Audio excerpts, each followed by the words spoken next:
Evening, August 20. And they fortified Jerusalem unto the broad wall. Nehemiah 3, verse 8. Cities well fortified have broad walls, and so had Jerusalem in her glory. The New Jerusalem must, in like manner, be surrounded and preserved by a broad wall of nonconformity to the world, and separation from its customs and spirit. The tendency of these days break down the holy barrier, and make the distinction between the church and the world merely nominal. Professors are no longer strict and puritanical. Questionable literature is read on all hands. Frivolous pastimes are currently indulged, and a general laxity threatens to deprive the Lord's peculiar people of those sacred singularities which separate them from sinners.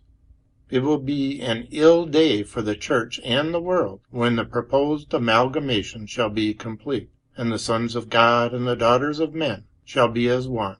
Then shall another deluge of wrath be ushered in.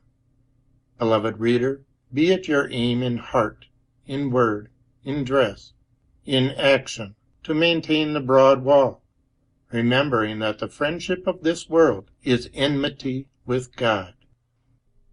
The broad wall afforded a pleasant place of resort for the inhabitants of Jerusalem, from which they could command prospects of the surrounding country. This reminds us of the Lord's exceeding broad commandments, in which we walk at liberty in communion with Jesus, overlooking the scenes of earth and looking out towards the glories of heaven.